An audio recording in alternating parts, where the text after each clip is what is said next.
Assalamualaikum warahmatullahi wabarakatuh. Perkenalkan, nama saya Akmal Aulia Farnisa, absen 08 dari kelas 12 IPA 2 SMA Negeri 3 Kota Sukabumi.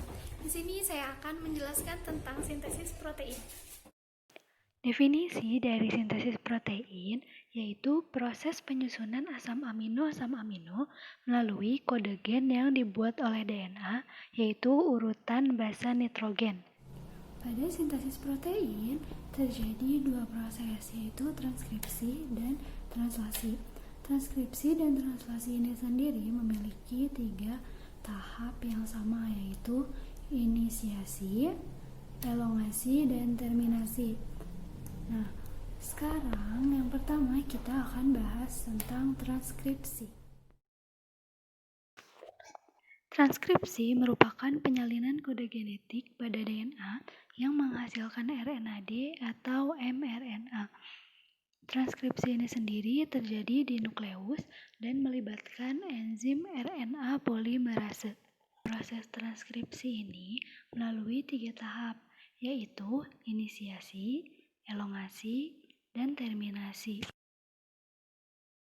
Inisiasi terjadi ketika RNA polimerase menempel pada promotor gen.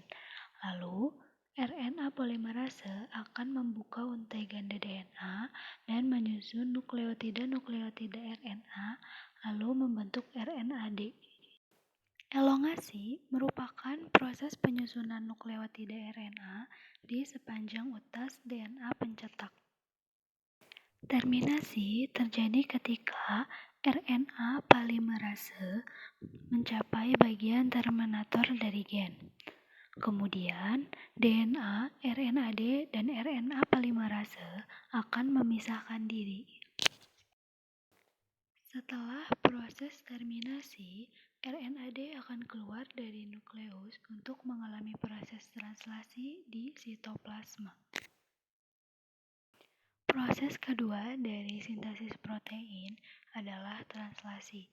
Translasi sendiri merupakan penerjemahan kode genetik pada RNAD oleh ribosom yang menghasilkan polipeptida atau protein. Translasi ini terjadi di sitoplasma. Translasi melalui 3 tahap yang sama seperti transkripsi, yaitu inisiasi, elongasi, dan terminasi. Sebelumnya, perlu diketahui bahwa pada translasi ada aturan memasangkan basa nitrogen.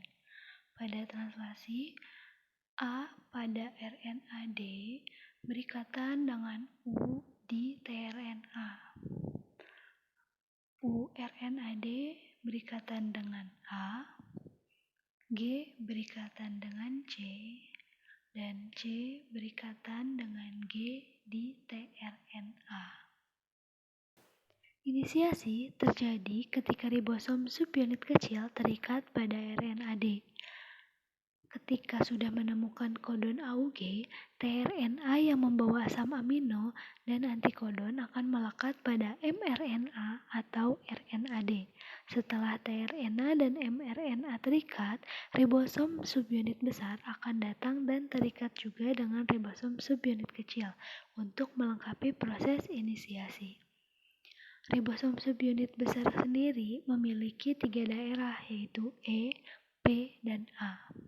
Selanjutnya, pada tahap elongasi, asam amino yang baru akan memasuki daerah A. Lalu, ikatan peptida akan terbentuk di antara kedua asam amino pada daerah P.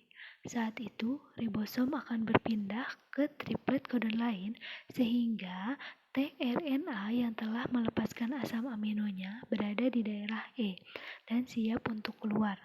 Kemudian, daerah A bersiap untuk ditempati tRNA yang baru. Siklus ini akan terus terulang sampai saat terminasi. Terminasi terjadi ketika salah satu dari stop kodon berada di daerah A. Kodon ini dikenali oleh protein yang dikenal sebagai release factor. Ketika release faktor memasuki daerah A, polipeptida akan secara otomatis rilis dari ribosom dan ribosom itu sendiri akan lepas dan bersiap untuk melakukan translasi lainnya. Polipeptida inilah yang biasa kita sebut sebagai protein.